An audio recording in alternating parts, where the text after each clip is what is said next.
j'ai le plaisir de présenter les éditions Transignum.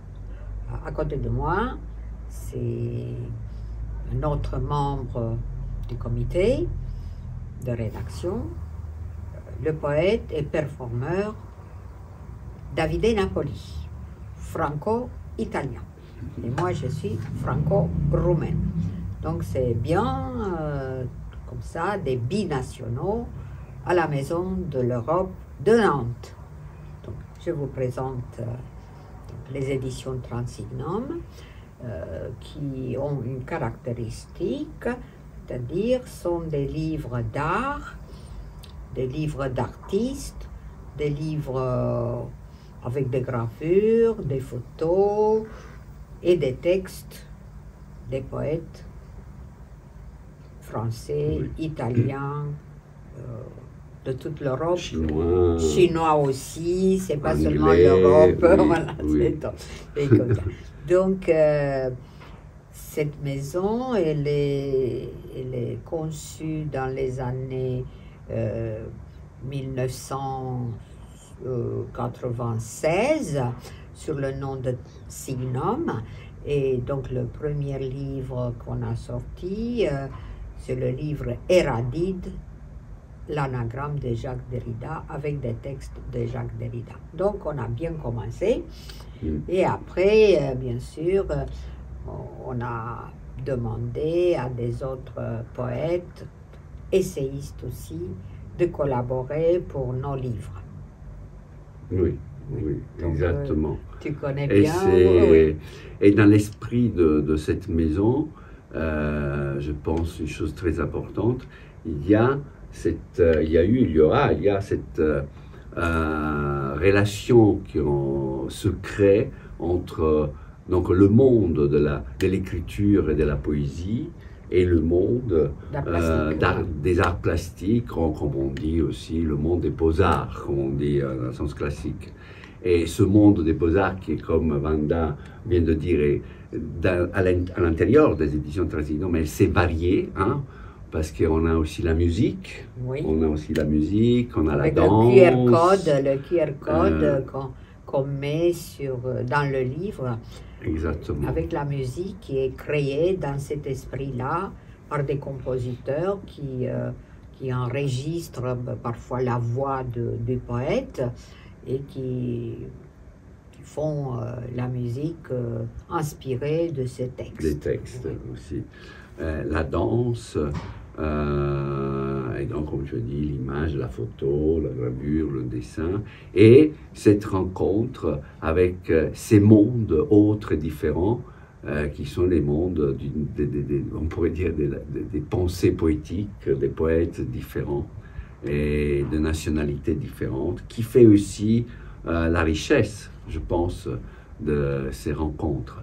Et la richesse aussi, cette relation entre des expressions, je dirais, différentes, mais qui gardent leurs différences. D'ailleurs, dans les livres, il y a toujours cette différence qui est mise, disons, en avant.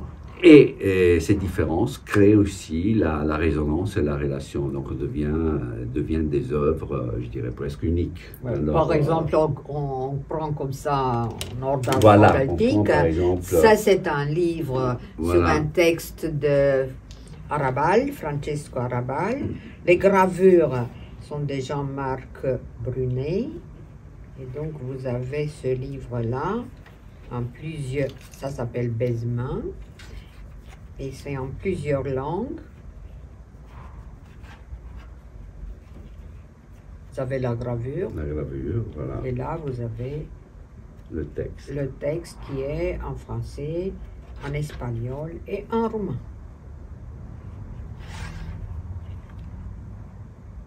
Ça aussi, il faut dire que dans chaque livre, il y a ce travail de traduction qui est quand même aussi à son importance. Ah oui. Le passage entre une langue et une autre langue, qui on pourrait dire c'est un passage entre un monde et un autre monde, même si le texte reste le même. Oui. Donc ça, c'est Arrabal. Oui, il y a un autre livre que tu peux montrer, par exemple. Donc ça, c'est un autre livre dans style plus contemporain et urbain. Mhm. C'est un livre de Philippe Tincelin avec les photos qui sont des projections sur des murs, des projections des œuvres de Bogdan Mateiaș.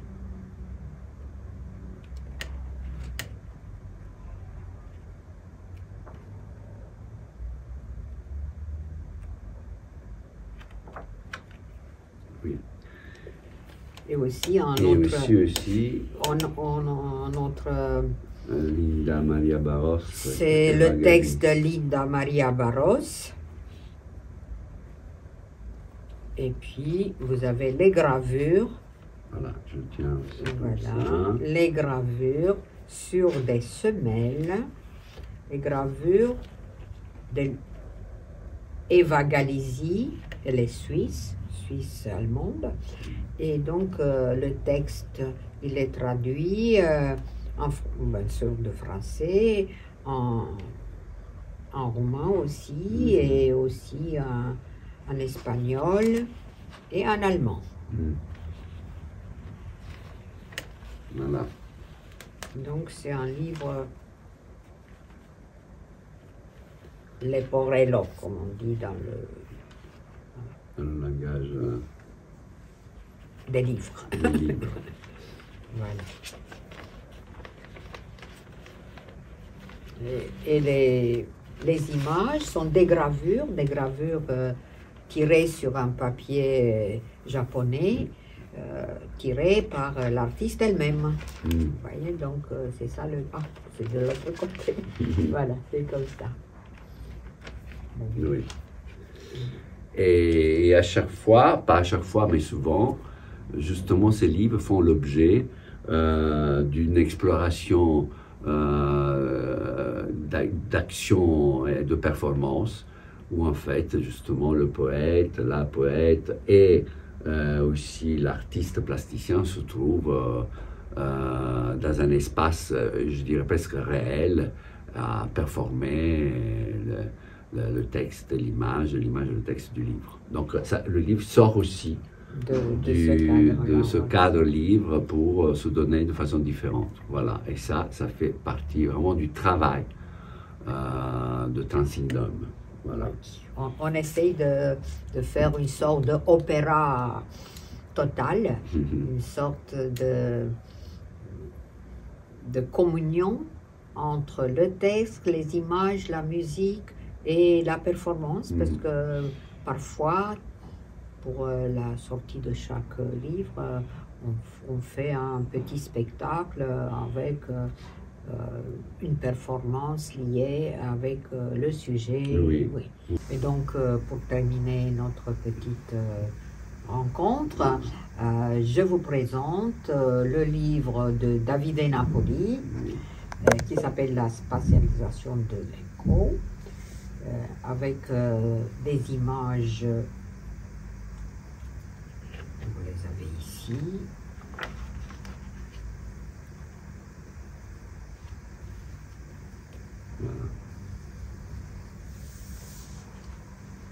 Des images créées par Anemona Krishan dans la réalité augmentée. Et donc, Davide Napoli ici, il est poète et performeur.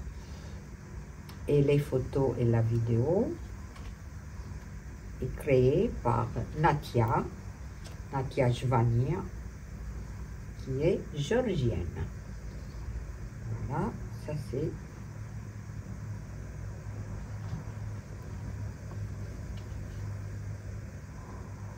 Et le poème, il est traduit en italien et en allemand.